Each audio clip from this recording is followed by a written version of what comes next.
and then talk about resources available for the end of the academic term, from here to the end. As a reminder, before we get started, next week is our last full week on campus before Thanksgiving break, when our students will be leaving for the semester. It is important for our students to make a plan for their departure. Let me say that again. Make a plan for leaving campus. So parents, students who are on this call, making a plan includes at least 3 things. Scheduling a flu shot. If you've not done so, you need to do that. Number 2, scheduling a COVID test. Number 3, packing up all the material that you will need for your final exams. For more information on how to prepare for the winter break, visit tiny.utk.edu/make-a-plan. That'll help. So now let's go over today's data. As of yesterday, we have 97 active positive cases. 90 of them are students and 7 are employees. This total includes 11 new recoveries. You can see there that the numbers are going up. Dr. Gregg is going to talk some more about that. But we are now at 97 active cases, 90 of them students. Also, let's talk about quarantine and self-isolation. So just as when the numbers go up in the number of cases, and the number of new cases, the number of people in isolation go up. So you see the same pattern happening. As of today, or as really last night, we have 460 people in quarantine or self-isolation. Of those, 395 are students. And if you look at that graph, what you see is a pattern, sort of like we started at the beginning of the semester. Slightly more of them are non-residential students than residential, but the number is going up of people in isolation. Now let's think about our community testing. Last week, we collected 946 samples from residents in Magnolia and Dogwood Halls, in all of Sorority Village, and in makeup tests. So if you look at those numbers, the samples were divided into 299 pools. Remember how we do that. Each pool consists of 3 to 4 students. So out of those 299 pools, we found 8 positive pools.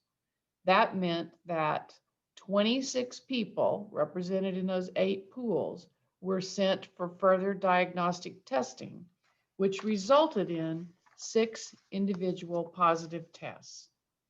So that's how you read those numbers. We had almost 76% of everyone who was supposed to participate participated. So again, we've been shooting for the 75, 76, 80%. We're happy about that. And you can see that is the picture of the asymptomatic positive cases on campus, in the dorms and in the residence halls.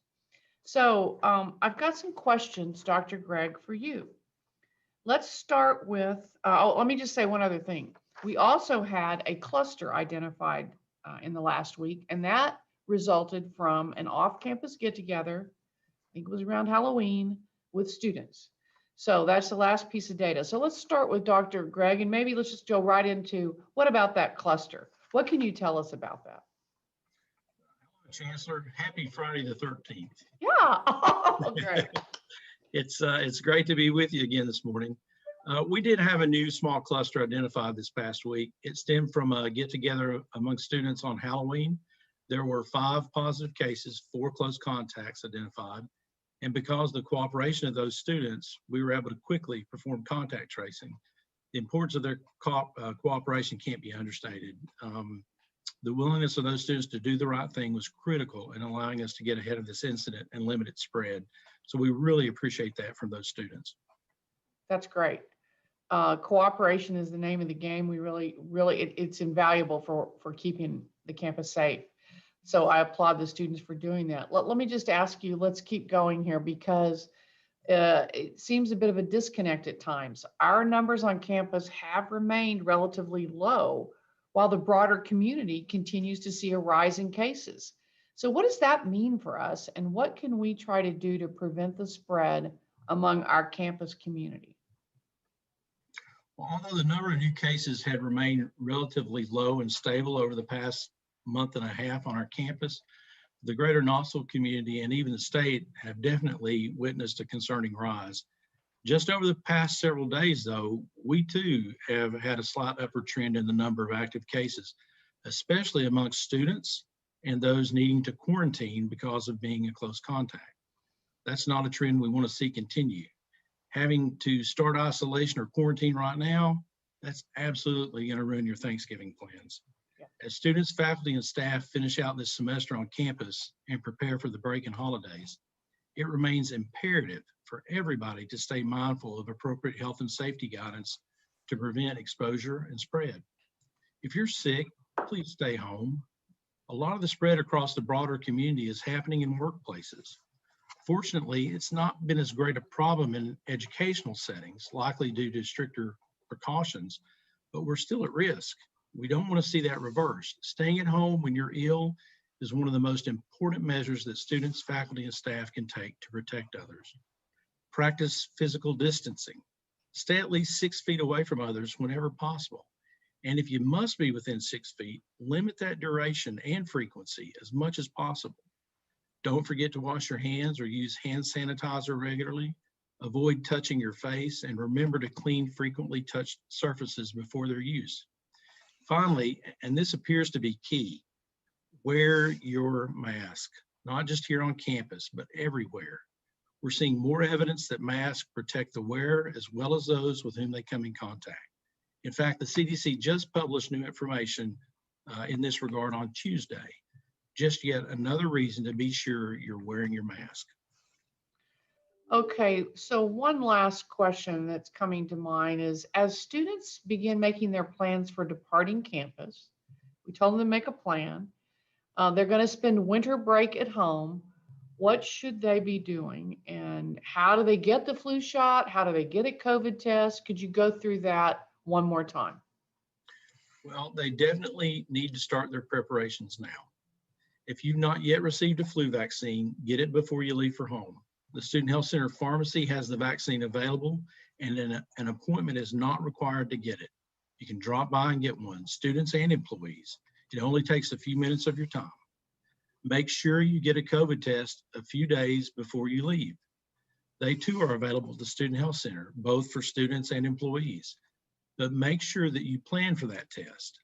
It'll take anywhere from 1 to 3 days to get a result back, depending on the test that's performed. And you'll need to complete your online self-isolation form and self-isolate while you're awaiting the results.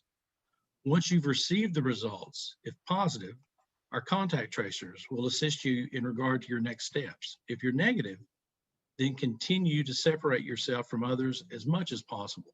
That way you reduce the likelihood of an exposure before you leave. And finally, continue to practice appropriate health and safety measures prior to and during your return home, as well as upon your arrival there. You want your break to be safe for you and for those you'll be with. With what's being seen around the state and the country, now is not the time to let your guard down. Remain vigilant. On our COVID website, we've posted links to some additional great information or reminders from the CDC regarding celebrating the holidays safely. You can also find that information on the CDC website by typing Thanksgiving into the CDC site search box. It lists things that you might not have thought about to stay safe for gatherings, like having a small outdoor meal with family and friends, or if having to celebrate indoors, make sure to open the windows, limiting the number of guests that you have, and have conversations with the guests ahead of time to set expectations for the get-together, limiting the number of people in the food preparation areas, or just have your guests bring their own food and drink and use disposable supplies such as paper plates and plastic utensils. It also lists important safety tips for travel during this time. I really encourage everyone to take a look at that information. You know, I'm glad you mentioned that because just this morning I went on that Thanksgiving website on the CDC guidelines. every parent on this call, everyone, you should go look at it because it was really helpful to me as I think about what I'm doing on Thanksgiving and what I hope to do around the longer holiday season. Really, really good, easy to read, quick suggestions. It's going to be different, but if we take care and if we practice safety measures, we can get through this with less disruption and less danger to everybody. So thank you, Dr. Greg, for all of that and for everything that you've done since last spring, all summer. I don't know where we'd be without you. So thank you so much, Dr. Greg, to you and your entire team. So with just a couple of weeks left in the semester, I want our students to finish the academic term just really strong. It's been hard. I know it has. I'm so proud of all of our students. They've adapted to something they didn't want to adapt to and have just been graceful as they've done it. I'm really, really impressed. I know it's been an unusual educational experience in a lot of ways, but it's important to dig in and stay focused. So, Dr. Zomchik, our Chief Academic Officer, what tips do you have for students as they head into the last couple of weeks and then final exams? Thank you, Chancellor. Yeah, I have a couple of tips that I'll be happy to share on this beautiful fall morning. First, I want to remind them of what you said, that as they pack for a trip home or to wherever they're going, make sure that you take with you everything that you'll need or you even think you'll need for your final exams. You know, and as you head into this last week also of classes, you know, it's a good idea. If you're in study groups, make sure you've got a way to contact the people that you've been studying with over the course of the semester. Maybe set some dates to study for the final exam together. It's certainly, I think I've always found it more helpful to work with others than to work on my own. So think about doing something like that. Prepare for that final, for all of your finals. Familiarize yourself with the test, what's expected on the test, what the rules are for taking the test. And even if it's an open book exam, make sure you know the material so that you don't have to waste precious time during the exam paging through your notes or looking for the material that will help you answer the question. And finally, and really importantly for in preparation, check your technology. If you need to update your computer, do that well ahead of the time that the test is scheduled. Make sure that everything is working correctly. So another tip here is make sure that the space that you're going to take the exam in allows you to focus. If you're at home or if you're in your apartment off campus, let your family or roommates know when your exams are scheduled so that they don't barge in, so that they don't interrupt you or disrupt your concentration. Find a quiet place to take your exam, turn your phone off, and just leave yourself enough time before the exam to kind of decompress, to get ready to focus on the task ahead of you. Once the exam is over, if you have an opportunity, go back and think about the questions that you've answered. Take some time to review because a lot of learning goes on after the exam as well. Equally important, I think, is to give yourself some time to recharge, to decompress before you take that next exam. Go outside, go for a walk, take a deep breath, or as Pat Summitt used to say, right foot, left foot, breathe. We know that you can do it. As the Chancellor said, we all believe that you're going to finish this really unusual and challenging semester in the same strong and resilient way that you've gone through the semester.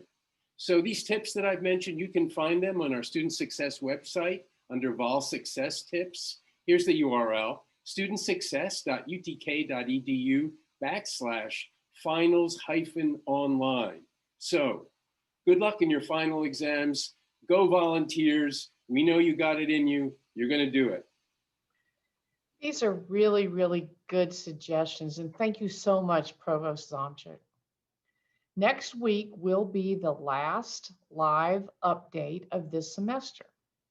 Now, I've got a big meeting with our campus advisory board, so I won't be able to be here, but Dr. Zomchek and Dr. Gregg will be. They will be your hosts, so make sure you tune in. Thanks, and everyone, let's stay safe, practice smart uh, behavior and precautions, and we'll get through this. Thank you, everyone, and go Vols.